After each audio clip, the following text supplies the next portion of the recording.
আমরা কর্পোরেট অফিসে চাকরি করতে চাই, এসির বাতাস খেতে চাই, 20-30 হাজার টাকা এই যে একটা আর্ন হয়, এটা আমরা করতে চাই। এটার ভিতরে আমরা সীমাবদ্ধ থাকি। কিন্তু কৃষি সেক্টর যদি বাংলাদেশের শিক্ষিত সমাজ যদি আজকে এগিয়ে আসতো, তাহলে আশা করি বাংলাদেশ অনেক দূরে এগিয়ে যেত।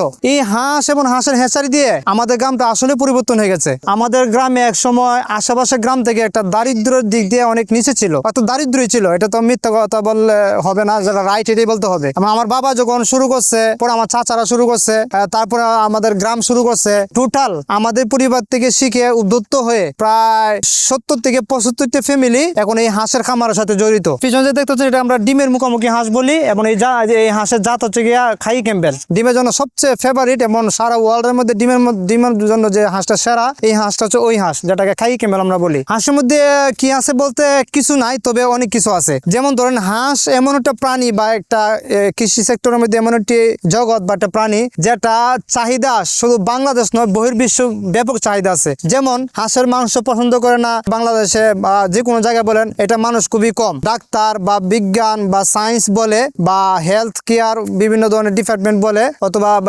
বাংলাদেশ পানি সম্পদ গবেষণা ইনস্টিটিউট বলে যে হাঁসের মাংস অনেক স্বাদ, হাঁসের মাংস খেলে শরীর স্বাস্থ্য ভালো থাকে। সবচেয়ে বড় বিষয় হচ্ছে হাঁসের যে ডিম, এই যেটা প্রোটিন যেটা আছে, এটা অন্য যে মুরগ বা ব্রয়লার মুরগি, পাকিস্তানি মুরগি, অন্য ডিমের তুলনায় হাঁসের ডিমের মধ্যে অনেক প্রোটিন বেশি থাকে, যার কারণে এটা চাহিদা অনেক। আমরা পড়াশোনা করছি, শিক্ষকতা করছি, তারপরে এটার সাথে জড়িত হয়েছি।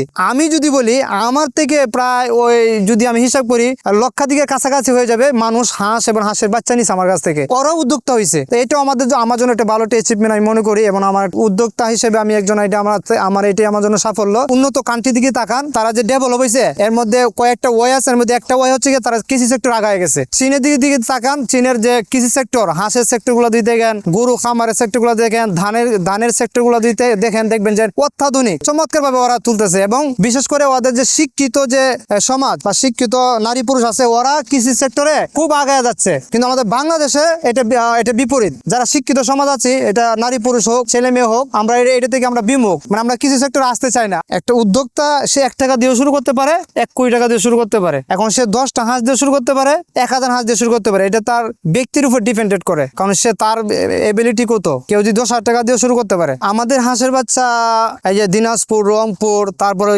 ময়মনসিং, জামালপুর, মুক্তাগাছা, সিলেট, হবিগঞ্জ, গোপালগঞ্জ, তারপরে আপনার ভাঙ্গা, ফরিদপুর, বরিশাল, রাজশাহী, চিটাগাং, সিলেট আছে, ঢাকা, মানে অর্থাৎ এমন কোনো ডিস্ট্রিক্ট নাই বাংলাদেশের, এমন কোনো অঞ্চল নাই যেখানে আমাদের কাছ থেকে হাঁসের বাচ্চা নেয় নাই। আমার ধারণা নাই। বাংলাদেশের মধ্যে সবচেয়ে হাঁসের জগতে হাঁসের শিল্পী আমরাই সবচেয়ে সেরা, এবং আমাদের কাছ থেকে সারা বাংলাদেশে হাঁসের বাচ্চা, মানে বড় হাঁস নেই নেত্রকোনা জেলার ভিতরে। এটার খরচ হচ্ছে ভাই, এটা খাবারের ম্যানেজমেন্ট 2 ভাবে আমরা বিভক্ত করি। একটা হচ্ছে উন্মুক্ত আর হচ্ছে আবদ্ধ। উন্মুক্ত ভাবে যদি সে কেউ যদি হাঁসের বাণিজ্যিক ভাবে হাঁসের খামার করে, তাহলে উন্মুক্ত যে খাবারগুলো আছে, শামুক, পোকামাকড়, অর্থাৎ উন্মুক্ত ভাবে যত ধরনের খাবার আছে আর কি, শাকসবজি গুলা সে খাবে। হ্যাঁ, আর একটা হচ্ছে আবদ্ধ ভাবে আমরা খাবার লিস্ট করছি, শাকসবজি, শামুক, লেয়ার 1 ফিড আর কি যেটাকে বলে। তারপর হচ্ছে কি আপনার গম, ভুট্টা, ধান, চালের খুদ, কুড়া আছে, আরো অনেক কিছু আছে। হাঁস দিয়েই যদি ভালোভাবে একটু সামান্য জেনে শুনে, সামান্যের জন্য বলছি,